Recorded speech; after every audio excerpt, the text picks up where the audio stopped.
হযরত বেলাল কেমন ছিলেন? উমাইয়া ইবনে খালফ আরবের মরুভূমিতে গরম বালুর উপর শুয়াইয়া বুকের উপর বড় পাথর চাপা দিত আর বলতো, হে বেলাল,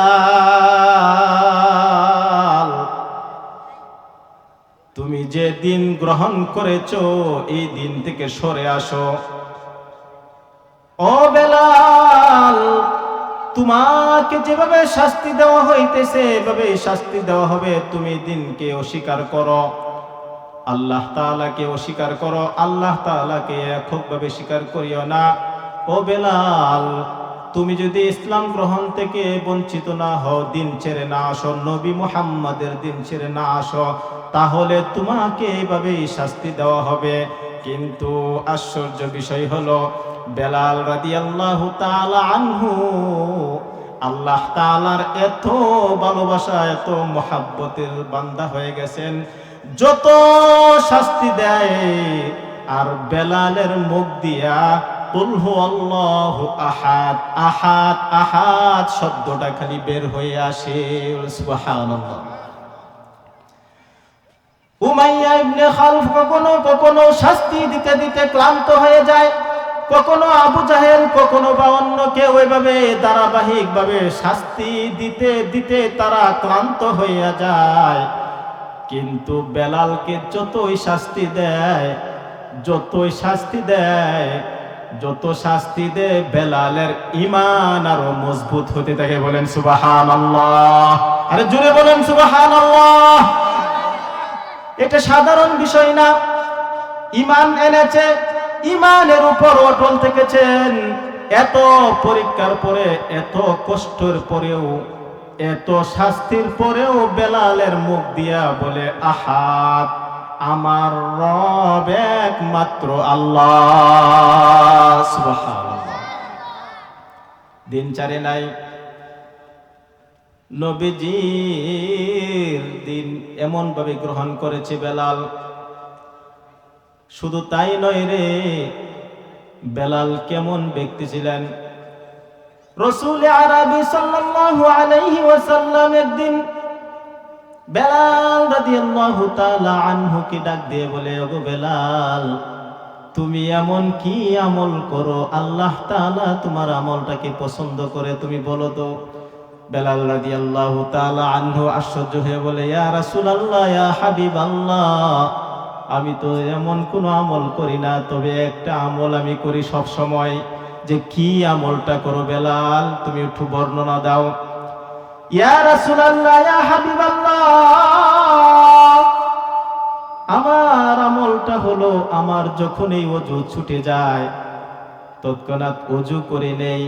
যখন এই ওযু ছুটে, রাত হোক দিন হোক, যে কোনো সময় ওযুটা ছুটে যায়, ওযুটা সাথে সাথে বানাইয়া নেই। আর ওযুটা বানাইয়া নেওয়ার পরে যতটুকু আল্লাহ তাআলা তৌফিক দেয়, 2 রাকাত 4 রাকাত নামাজ আমি পড়ি। এটা প্রতিদিনের আমল। সুবহানাল্লাহ। আলহামদুলিল্লাহ, আলহামদুলিল্লাহি ওয়া কাফা ওয়া সালামুন আলা ইবাদিহিল্লাযীনা ইসতাফা। أما بعد فأعوذ بالله من الشيطان الرجيم.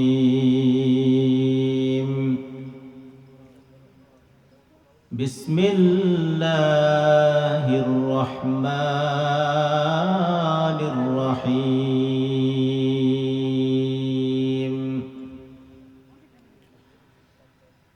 يا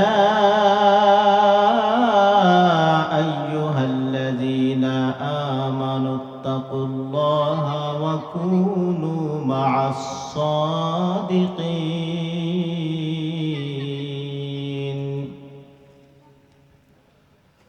صدق الله المولانا العظيم وصدق رسوله النبي الكريم.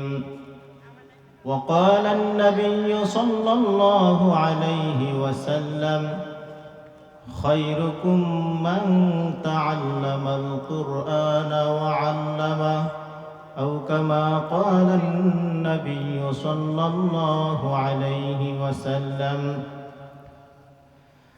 فقد قال الله تعالى في شان حبيبي: إن الله وملائكته يصلون على النبي يا أيها الذين آمنوا صلوا عليه وسلموا تسليما. সকলেই মুহাব্বতের সুরে দুরূদ শরীফ পড়ি। اللهم صل على محمد وعلى آل محمد كما صليت على إبراهيم وعلى آل إبراهيم إنك حميد مجيد. اللهم بارك على محمد وعلى آل محمد كما باركت على إبراهيم وعلى آل إبراهيم إنك حميد مجيد. بلغ العلا بكماله كشف الدجى بجماله حسنت جميع خصاله صلوا عليه وآله قل لا إله إلا الله সবাই لا إلا حفتهم الملائكة وغشيتهم الرحمة ونزلت عليهم السكينة. এই মজলিসটা এমন একটা দামি মজলিস, তোমরা দুনিয়াতে থাকা অবস্থায় দেখতে পাও হাজার হাজার মানুষ একত্রিত হয়ে দুনিয়াবি মজলিস করে, কিন্তু দুনিয়াবি মজলিসে কোনো ফায়দা আছে কিনা জানি না। বিভিন্নভাবে মন্তব্য করার কারণে মজলিসে ফায়দা থাকে না, কিন্তু আপনাদের সামনে এমন একটা দ্বীনি মজলিস করা হয়েছে যে মজলিসে আল্লাহর জিকির করা হয়। জিকির হয়েছে কি হয়েছে না? এই জিকিরের মজলিস এমন একটা দামি মজলিস, ইল্লা হাফাতহুমুল মালাইকাতু ওয়া গাশিয়াতহুমুর রাহমাতু ওয়া নাযালাত আলাইহিমুস সাকিনাতু। এই ফেরেশতাগণ এরকম দুনিয়াবাসীর যেমন আসমানের তারকাগুলি সুন্দর করে দেখতে পায়, এই ফেরেশতারাও এরকম দ্বীনি মজলিস খুঁজতে থাকে। দ্বীনি মজলিস যখন খুঁজতে থাকে, এমন দ্বীনি মজলিস যখন পেয়ে যা, এই দ্বীনি মজলিসকে ইল্লা হাফাতহুমুল মালাইকাতু, ফেরেশতারা এই মজলিসকে বেষ্টন করে রাখে। বলেন সুবহানাল্লাহ। রহমত বর্ষিত হয়, বরকত নাজিল হয় এই মজলিসগুলি। এই মজলিস এত দামি মজলিস, ফার্স্ট থেকে লাস্ট পর্যন্ত যারা থাকে পুরাপুরি বরকত ওই মজলিসের পেয়ে যা। বলেন সুবহানাল্লাহ। তাহলে এই মজলিসে কি সর্বপ্রথম থেকে লাস্ট পর্যন্ত থাকবো তো ইনশাআল্লাহ? আল্লাহ তাআলা আমাদের সবাইকে থাকার তৌফিক দান করুক, আমিন। ও দোস্ত, আল্লাহ রাব্বুল আলামিনের পেয়ারা বান্দা হইতে চাইলে সুন্দর চেহারার দরকার পড়ে না। আল্লাহ তাআলার পেয়ারা বান্দা হতে চাইলে কোটি কোটি টাকার মালিক হওয়া লাগে না। কারণ দুনিয়াতে এমন মানুষও আছে ফকির মিসকিন, কিন্তু আল্লাহ তাআলা ওই বান্দাটাকে পছন্দ করে, আছে না নাই? অসংখ্য মানুষ আছে আল্লাহ তাআলার পেয়ারা বান্দা হতে চাইলে হাত পা লাগে না। কারণ পৃথিবীতে এমনও মানুষ আছে দুইটা হাত নাই, আছে না নাই? কিন্তু আল্লাহ তাআলা ওই বান্দাটাকে পছন্দ করে, কারণ ওই বান্দাটাও আল্লাহ তাআলার কাছে শুকরিয়া আদায় করে। ওগো আল্লাহ, আমার দুইটা হাত দেও নাই, তাতে কোনো অসুবিধা নাই, কিন্তু আমাকে ইমানদার হিসাবে দুনিয়াতে পাঠাইছেন। বলেন আলহামদুলিল্লাহ। আল্লাহ তাআলার পেয়ারা বান্দা হতে চাইলে নেতা হওয়া লাগে না, কারণ সাধারণ তবলিগের বাইরা কিন্তু নেতা না, তার কথা সমাজ চলে না, সমাজে মূল্যায়ন করে না। কিন্তু দাওয়াত ও তাবলিগের কাজ করে সাধারণ মানুষ, কোনো রাজনীতি বোঝে না, কোনো কিছু বোঝে না, কিন্তু আল্লাহ তাআলার হুকুম মানে 5 ওয়াক্ত নামাজ পড়ে হালাল উপার্জন করার জন্য চেষ্টা করে।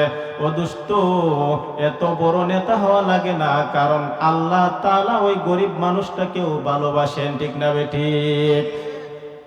যেমন সুন্দর চেহারার অধিকারী লাগে না, আল্লাহ তাআলার পেয়ারা বান্দা হতে চাইলে সুন্দর চেহারার অধিকারী লাগে না, টাকা পয়সার প্রয়োজন পড়ে না, ক্ষমতার বাহাদুরির প্রয়োজন পড়ে না, কারণ আল্লাহ তাআলা পৃথিবীতে এমন অসংখ্য মানুষ আছে রাজনীতি বুঝে না, টাকা নাই, পয়সা নাই, অসহায় অবস্থা দিন কাটে, একবার কে তাকে আরেকবার না কে তাকে, তারপরেও শুকরিয়া আদায় করে আলহামদুলিল্লাহ।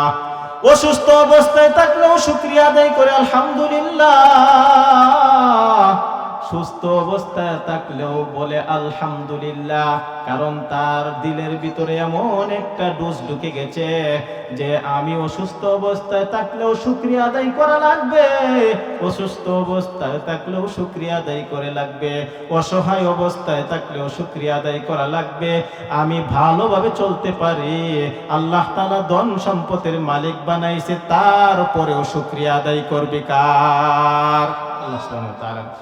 আল্লাহ তাআলা কোরআনে কারীমের মধ্যে বলছে, লা ইন শাকারতুম লা আযীদান্নাকুম ওয়া লা ইন কাফারতুম ইন্না আযাবি লাশাদীদ। আল্লাহ তাআলা নিজেই বলেন, আমার বান্দা যখন আমার নিয়ামত পাওয়ার পরে শুকরিয়া আদায় করে, আমি আল্লাহ তাআলা ওই বান্দার নিয়ামতকে বাড়াইয়া দেই। বলেন সুবহানাল্লাহ। আর যখন আমার বান্দা হাজারো হাজারো নিয়ামত ভোগ করে, হাজারো হাজারো নিয়ামত ভোগ করে কিন্তু আমার শুকরিয়া আদায় করে না, না শুকরিয়া আদায় করে, আমি তো তার নিয়ামতকে চিনাইয়া নেই, বহু নিয়ামতকে তো চিনাইয়া নেই, কিন্তু তার কঠিন আযাবের ব্যবস্থা করি। বলেন নাউজুবিল্লাহ। তাহলে শুকরিয়া আদায় করব কার? আল্লাহ সুবহানাহু ওয়া তাআলা। অনেক সময় দেখা যায় না, অসুস্থ অবস্থায় থাকলে আমরা না শুকরিয়া করতে শুরু করি, এটা করা যাবে না। কারণ আপনি হয়তো বলতে পারেন, আল্লাহ অসুস্থতার নিয়ামত দিয়েছেন, পাশাপাশি আমাকে সুস্থতার নিয়ামতও দিয়ে দেন। চাইতে হবে কার কাছে? আল্লাহ সুবহানাহু ওয়া তাআলার কাছে। যেমন বলতেছিলাম, সুন্দর বাহ্যিক সুরত আল্লাহ তাআলা দেখে না। দুনিয়াতে আমি সুন্দর চেহারা নিয়ে বসে আছি, কিন্তু আল্লাহ তাআলা আমাকে পছন্দ করে না, আল্লাহকে আমি সিজদা করি না, আল্লাহর হুকুম মানি না, নবীর তরিকা অনুযায়ী জিন্দেগি চালাই না, এরকম করা যাবে না। যেমন হযরতে বেলাল রাদিয়াল্লাহু তাআলা আনহুর দিকে তাকান, হযরত বেলাল কিন্তু সুন্দর চেহারার অধিকারী ছিলেন না, আমরা সবাই জানি। হযরত বেলালের দিকে তাকান, হযরত বেলাল কেমন ব্যক্তি ছিলেন? হযরত বেলাল একবারে অসহায় ব্যক্তি ছিলেন। হযরত বেলাল ইসলামের সবচাইতে বহুত বড় শত্রু উমাইয়া ইবনে খালফের কর্মচারী ছিলেন। তার কারণ অসহায় অবস্থা ছিলেন। বলা যায় যে উনার বাবাও ছিল গোলাম, উনিও কিন্তু গোলাম ছিলেন, উমাইয়া ইবনে খালফের গোলাম ছিলেন। কিন্তু হযরতে বেলাল আল্লাহ তাআলার এমন একজন বান্দা হয়ে গেছে, এমন পছন্দনীয় বান্দা হয়ে গেছে। হযরতে বেলাল রাদিয়াল্লাহু তাআলা আনহু দুনিয়াতে বসবাস করে, কিন্তু রাসূলের হাদিসের মধ্যে পাওয়া যায় হযরতে বেলাল রাদিয়াল্লাহু তাআলা আনহু দুনিয়াতে বসবাস করে, কিন্তু তার জুতার আওয়াজ পাওয়া যায় জান্নাতে। সুবহানাল্লাহ। হযরতে বেলাল কেমন ছিলেন? উমাইয়া ইবনে খালফ আরবের মরুভূমিতে গরম বালুর উপর শুয়াইয়া বুকের উপর বড় পাথর চাপা দিত আর বলতো, হে বেলাল, তুমি যে দিন গ্রহণ করেছো এই দিন থেকে সরে আসো। ও বেলাল, তোমাকে যেভাবে শাস্তি দেওয়া হইতেছে এভাবে শাস্তি দেওয়া হবে। তুমি দিনকে অস্বীকার করো, আল্লাহ তাআলাকে অস্বীকার করো, আল্লাহ তাআলাকে এককভাবে স্বীকার করিও না। ও বেলাল, তুমি যদি ইসলাম গ্রহণ থেকে বঞ্চিত না হও, দিন ছেড়ে না আসো, নবী মুহাম্মাদের দিন ছেড়ে না আসো, তাহলে তোমাকে এইভাবেই শাস্তি দেওয়া হবে। কিন্তু আশ্চর্য বিষয় হলো, বেলাল রাদিয়াল্লাহু তাআলা আনহু আল্লাহ তাআলার এত ভালোবাসা, এত মুহাব্বতের বান্দা হয়ে গেছেন, যত শাস্তি দেয় আর বেলালের মুখ দিয়া কুল হুয়াল্লাহু আহাদ আহাদ আহাদ শব্দটা খালি বের হয়ে আসে। সুবহানাল্লাহ। উমাইয়া ইবনে খালফ কখনো কখনো শাস্তি দিতে দিতে ক্লান্ত হয়ে যায়, কখনো আবু জাহেল, কখনো বা অন্য কেউ এভাবে ধারাবাহিকভাবে শাস্তি দিতে দিতে তারা ক্লান্ত হইয়া যায়। কিন্তু বেলালকে যতই শাস্তি দেয়, যতই শাস্তি দেয়, যত শাস্তি দেয়, বেলালের ঈমান আরো মজবুত হতে থাকে। বলেন সুবহানাল্লাহ। আরে জোরে বলেন সুবহানাল্লাহ। এটা সাধারণ বিষয় না। ঈমান এনেছে, ঈমানের উপর অটল থেকেছেন। এত পরীক্ষার পরে, এত কষ্টের পরেও, এত শাস্তির পরেও বেলালের মুখ দিয়া বলে, আহাদ, আমার রব একমাত্র আল্লাহ। সুবহানাল্লাহ। দিন ছাড়ে নাই, নবীজির দিন এমন ভাবে গ্রহণ করেছে বেলাল। শুধু তাই নয় রে, বেলাল কেমন ব্যক্তি ছিলেন? রাসূল আরবি সাল্লাল্লাহু আলাইহি ওয়াসাল্লাম একদিন বেলাল রাদিয়াল্লাহু তাআলা আনহুকে ডাক দিয়ে বলে, ওগো বেলাল, তুমি এমন কি আমল করো আল্লাহ তাআলা তোমার আমলটাকে পছন্দ করে, তুমি বলো তো।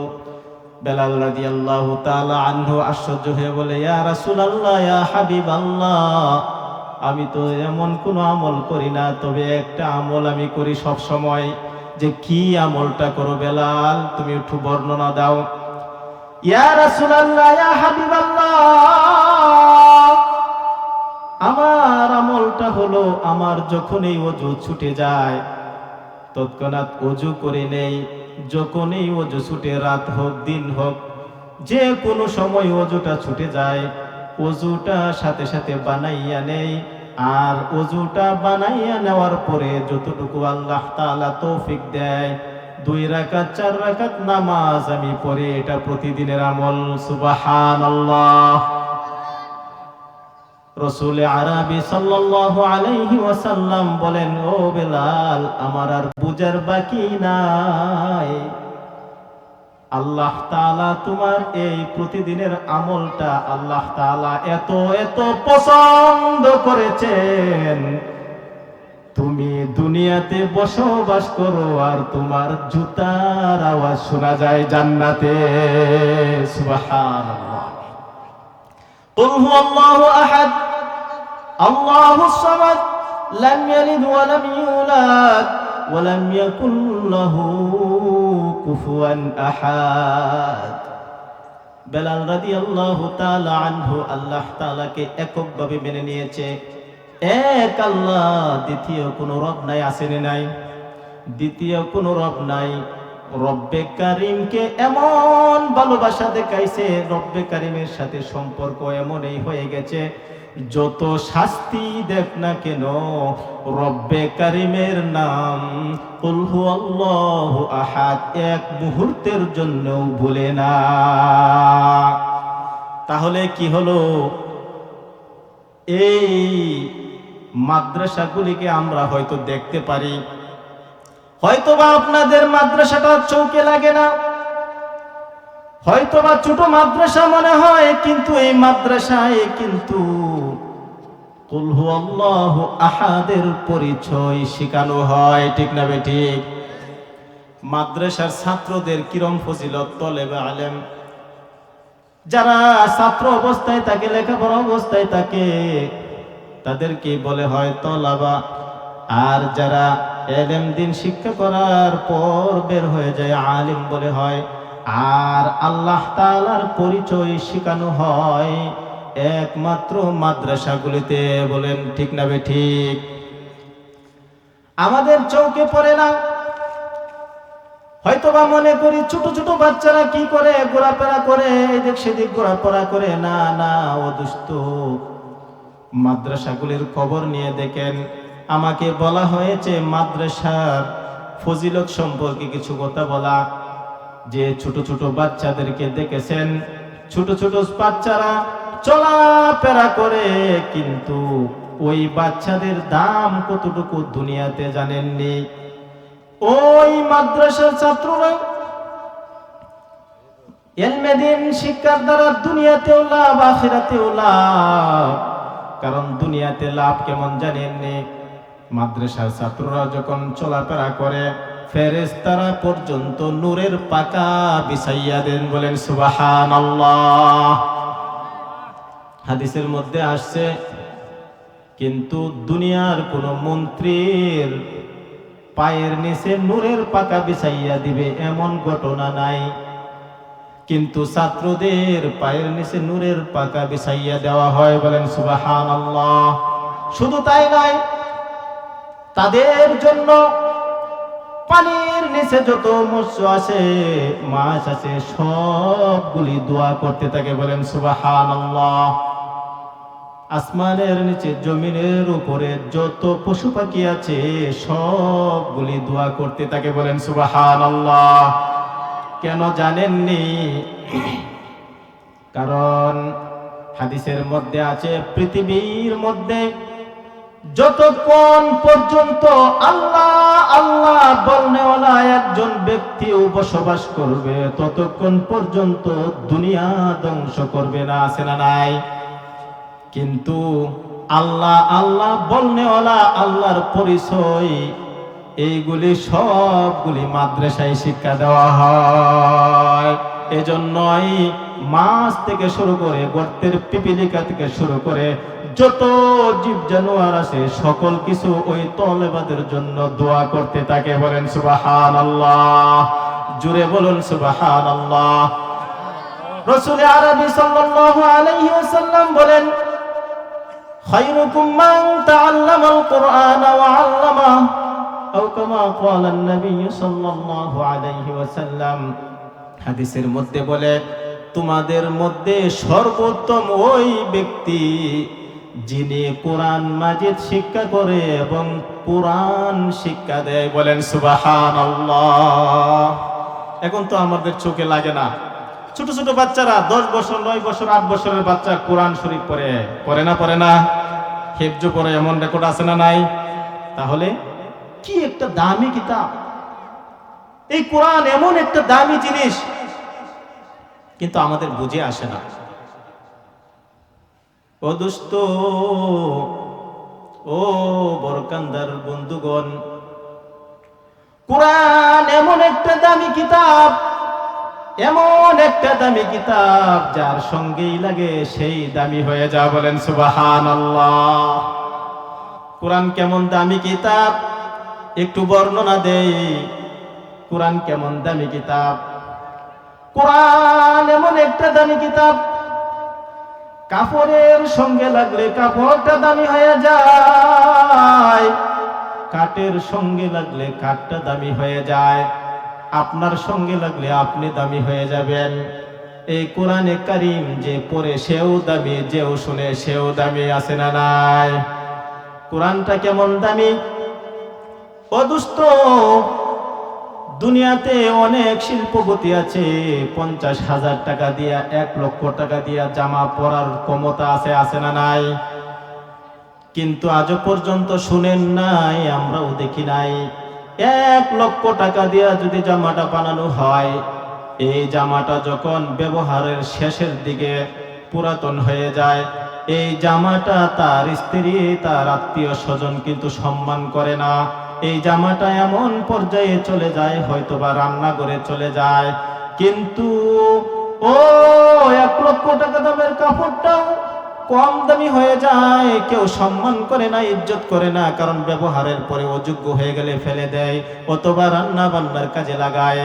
কিন্তু আপনার সন্তান, আমার সন্তান, আমার মা বোন ওই 100 টাকা দিয়ে কোরআনের কারীমটা ডেকে রাখার জন্য একটা ঝিল বানাইছে। এই ঝিলটা এখনো কোরআনে লাগানো হয় নাই, কিন্তু লাগানোর পূর্বে যদি কোনো মা বোন, কোনো সন্তান, কোনো বাবা ভাই যদি দেখে, তাহলে মাটিতে পড়ে থাকে ওই কাপড়টা, এমন মানুষ নাই যে অসম্মান করবে, বরং যার চোখের সামনে পড়বে সেই হাতে নিয়ে বুকে লাগাইবে অথবা চুম্বন করবে, ঠিক না বেঠিক? তার কারণ হলো কোরআনের জন্য বানানো হয়েছে, কোরআনের জন্য বানানো হয়েছে, তার কারণেই ওই জিলটা পর্যন্ত, ওই 100 টাকা দামের কাপড়টাও দামি হয়ে গেছে। বলেন সুবহানাল্লাহ! আরে জোরে বলেন সুবহানাল্লাহ! আর 1 লক্ষ টাকা, 50,000 টাকা, 2 লক্ষ টাকা দামের কাপড়েও কেউ চুম্বন করে না, ঠিক না বেটি? ও দোস্ত, আপনার বাড়ির পাশে দেখেন এমন কিছু কাঠ আছে, গাছ আছে, যেমন মান্দার গাছ, আছে না নাই? আমরা দুনিয়াতে দেখতে পাই ভালো বড় লোক দুনিয়াতে বসবাস করে, শিল্পপতি বসবাস করে, ধনাত্ম ব্যক্তি বসবাস করে, 50,000 টাকা দিয়ে 1 লক্ষ টাকা দিয়ে কাঠ কিনে, আছে না নাই? ওই কাঠ এত দামি হওয়ার পরেও কেউ এই কথা বলে না, না না না, এত দাম দিয়ে কাঠটা কিনেছি, ওই কাঠটা পা লাগানো যাবে না, শোয়া যাবে না, এমন কয় কি? কিন্তু আপনার বাড়ির পাশে ওই মান্দার গাছ অথবা কম দামি একটা কাঠ দিয়া যদি কোনো বান্দা একটা রেহাল বানায়, একটা রেহালের দাম হয়তোবা 100 টাকা, 200 টাকা, হয়তোবা 300 টাকা হতে পারে, ওই 300 টাকার রেহালটা যদি আপনার সামনে পড়ে থাকে, হৃদয়বান বান্দা কেউ এমন নাই যে ওই রেহালটাকে পা লাগাইবে। ওই হৃদয়বান বান্দা, মা হোক, বোন হোক, স্ত্রী হোক, অথবা ছেলে মেয়ে হোক, যেই দেখে সেই কিন্তু ওই রেহালটা পরে থাকা অবস্থায় দেখলে সঙ্গে সঙ্গে হাতে নিয়ে বুকে লাগাইবে অথবা চুম্বন করবে, সম্মান করবে, ইজ্জত করবে। বলেন ঠিক না বেঠিক? তার কারণ হলো কোরআন এমন একটা দামি কিতাব, যার সঙ্গে লাগে সেই দামি হয়ে যায়, যার সঙ্গে লাগে সেই দামি হয়ে যায়। কাঠের সঙ্গে লাগলে কাঠটা দামি হয়ে যায়, কাপড়ের সঙ্গে লাগলে কাপড়টা দামি হয়ে যায়।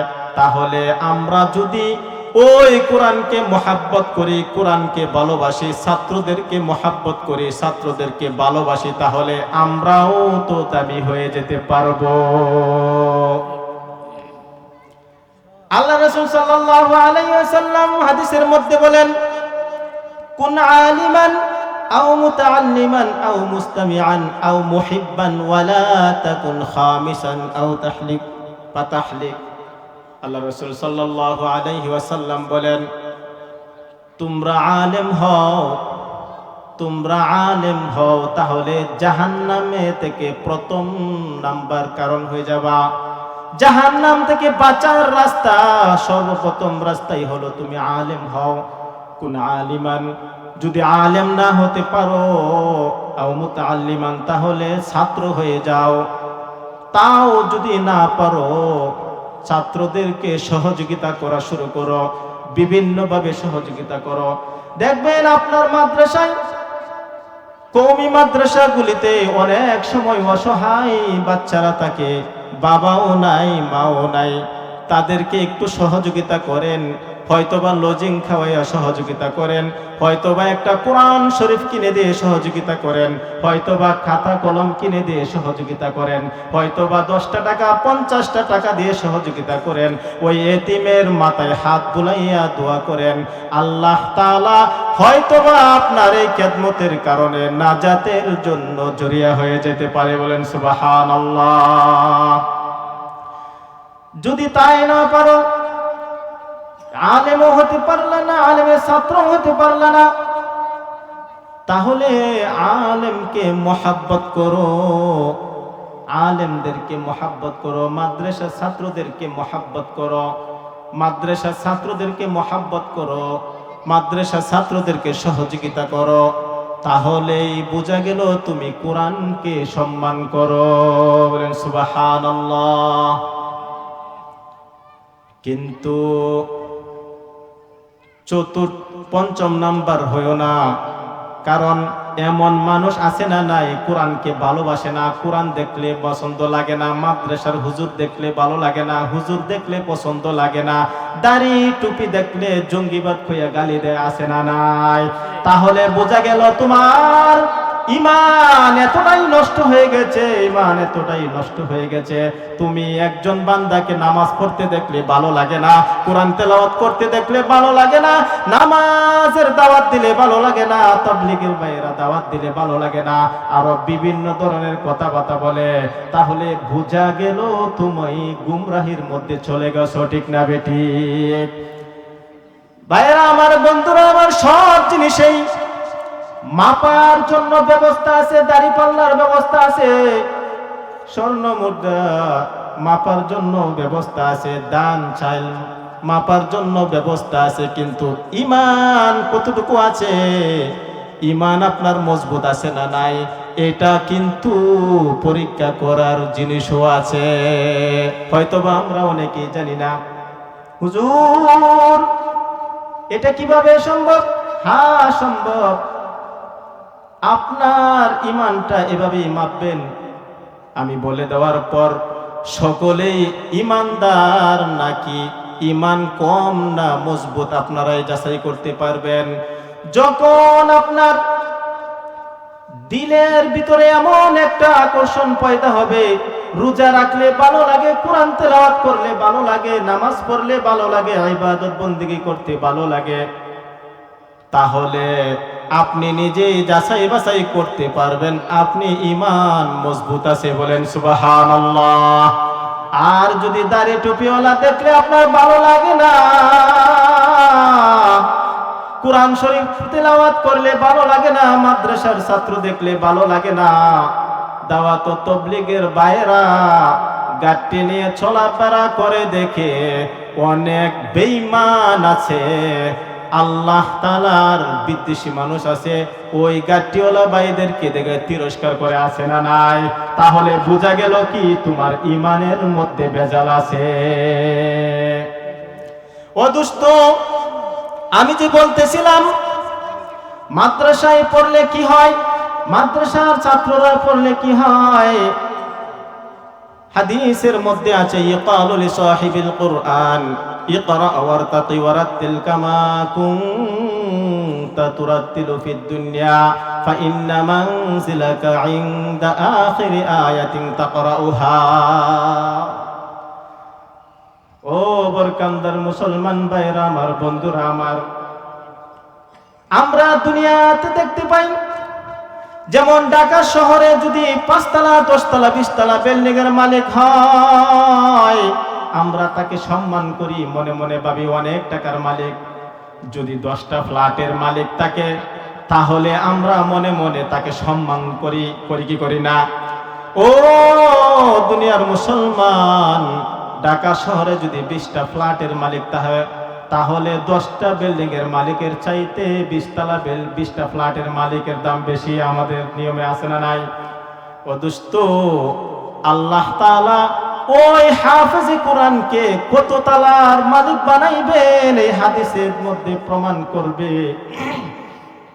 হাদিসের মধ্যে প্রমাণ করে ইকালু লি সাহিবিল কুরআন, ও সাহিবে কুরআন, ও হাফেজে কুরআন, ইকরা ওয়ারতাকি ওয়ারাত্তিল কামা কুনতা তুরাত্তিলু ফিদ দুনিয়া।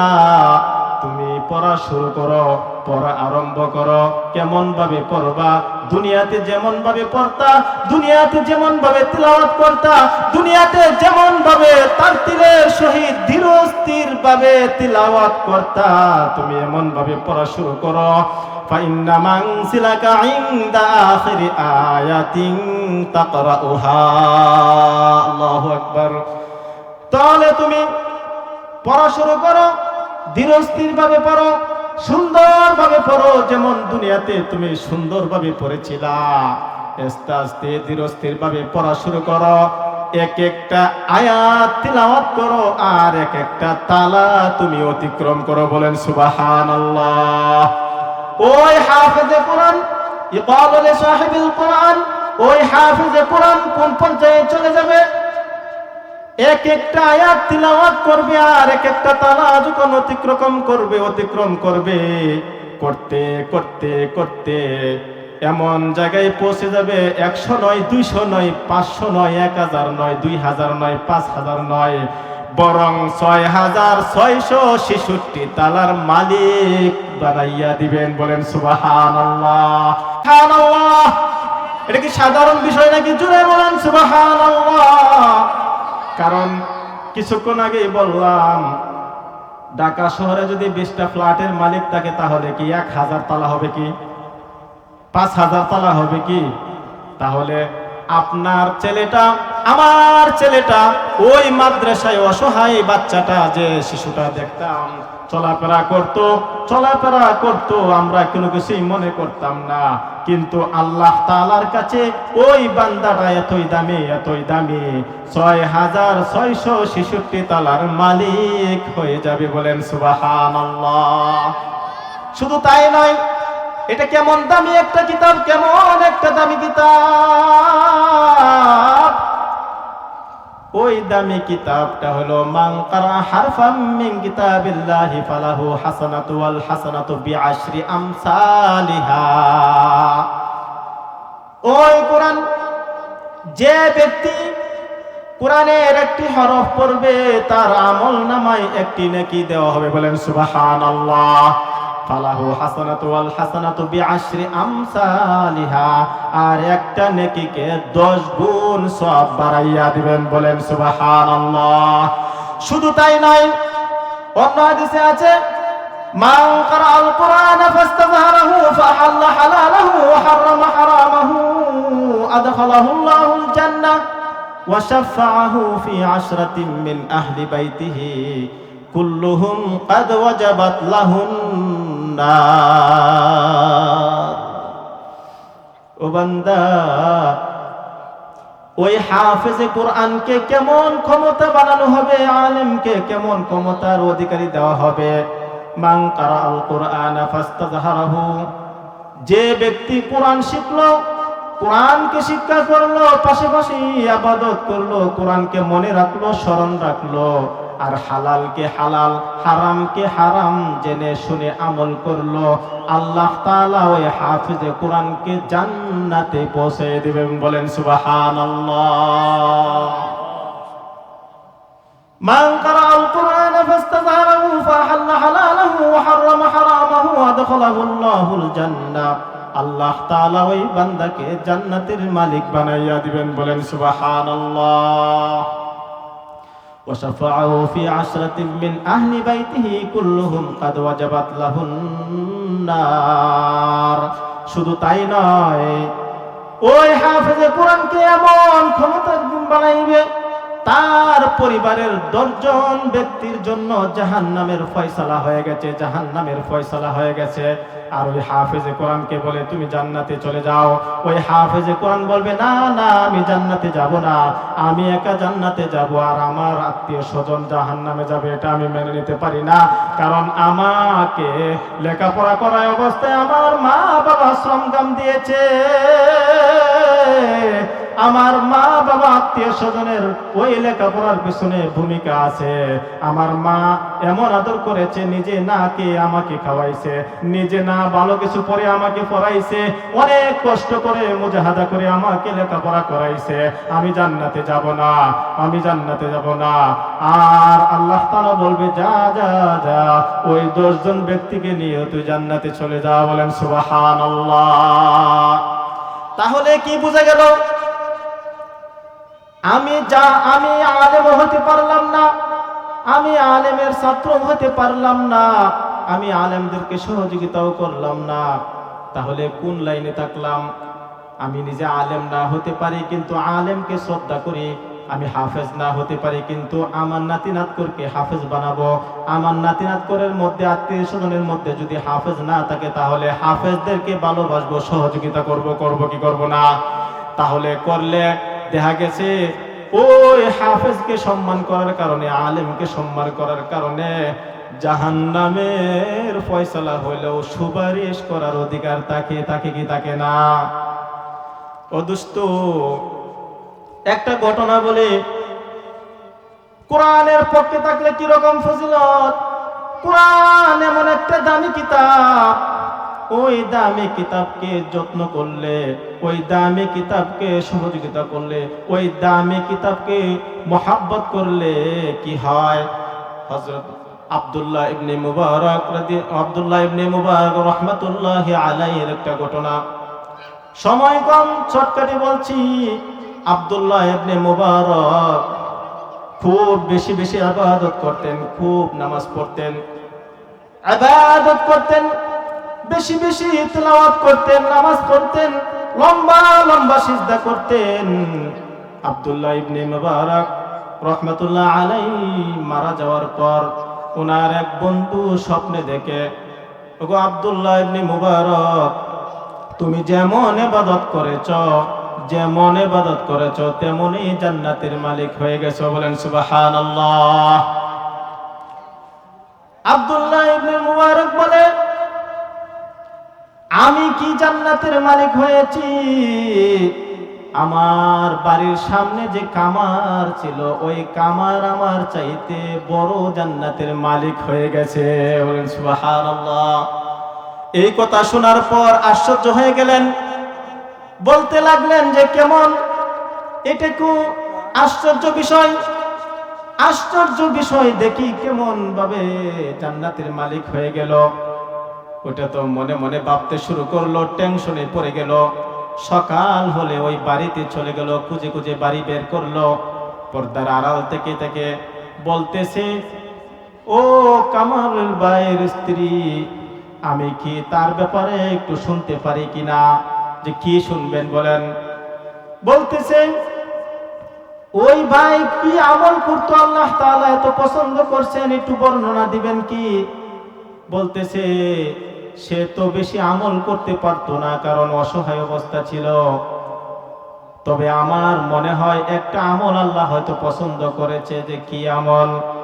যে আমার স্বামী যখন দিনের বেলা গরম থাকার কারণে আগুন ধরাইতে পারতো না, লোহা পিটাইতে পারতো না, তাহলে রাত্রে বেলা যখন লোহা পিটাইতো, কাজ করতো, তখন তার চোখের সামনে আব্দুল্লাহ ইবনে মুবারক ইবাদত বন্দেগী করতো, দেখা যাইতো। আর আমার স্বামী আফসোস করতো, বলতো যে আল্লাহ, তোমার কি সুন্দর বন্টন, তুমি এক বান্দাকে দাঁড় করাইয়া দিছো নামাজে, তিলাওয়াতের মাধ্যমে জিকির আজকার করতে থাকে, আরেক বান্দার হাতে হাতুড়ি উঠাইয়া দিছো কামারের কাজ করে। সমস্যা নাই, শুকরিয়া আদায় করি, আলহামদুলিল্লাহ।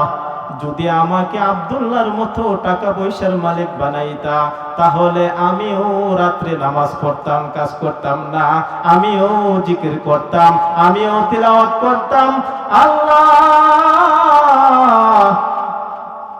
আমিও তিলাওয়াত করতাম, বেশি বেশি ইবাদত করতাম। এভাবে যখন কোরআন তিলাওয়াত করতেন, সে তো কোরআন তিলাওয়াত করতে পারতো না, কোরআন শরীফটাকে হাতে নিয়া পাতাগুলি উল্টাইতে থাকতো আর চোখ দিয়ে জর্জর করে পানি পড়তো আর আফসোস করতো, আমি তো পড়তে পারি না। আব্দুল্লাহ ইবনে মুবারক সুন্দর করে পড়ে, নামাজ পড়ে রাত্র কাটাইয়া দেয়, তিলাওয়াত করে রাত্রে কাটাইয়া দেয়, তাহাজ্জুদের নামাজ পড়ে রাত্রে কাটাইয়া দেয়। বলেন সুবহানাল্লাহ। ওগো আল্লাহ, কিন্তু আমি পড়তে না পারলেও আমি কিন্তু জীবনের চাইতে বেশি মহব্বত করি কোরআনকে। বলেন সুবহানাল্লাহ। তাহলে এই কোরআনকে মহব্বত করব তো? এই কোরআনকে মহব্বত করার দরকার আছে না নাই? তাহলে আমাদের কি করণীয়? এই কোরআনকে মহব্বত করার দরকার আছে, ওই আলেম ওলামাদের সাথে সম্পর্ক ভালো রাখার দরকার আছে, তাদের সাথে মহব্বত করার দরকার আছে। আছে না নাই? কারণ মহব্বত করলে কি হবে, ওই কামার যদি লোহা পিটাইয়াও যদি বড় জান্নাতের মালিক হয়ে যায়, আমি আর আপনি যদি কোরআনকে মহব্বত করি, কোরআনের সাথে থাকি, কোরআনকে মহব্বত করি, সম্মান করি, ইজ্জত করি, কোরআন ওয়ালাদেরকে ইজ্জত করি, সম্মান করি, তাহলে আশা করা যায় কোরআনের খাতিরে আমাদেরকেও মাফ করে দিতে পারেন। ঠিক না? তাহলে এরকম দিলের ভিতরে মহব্বত থাকতে হবে, আলেম ওলামার প্রতি মহব্বত থাকতে হবে, কোরআনের প্রতি মহব্বত থাকতে হবে, মাদ্রাসার প্রতি মহব্বত থাকতে হবে।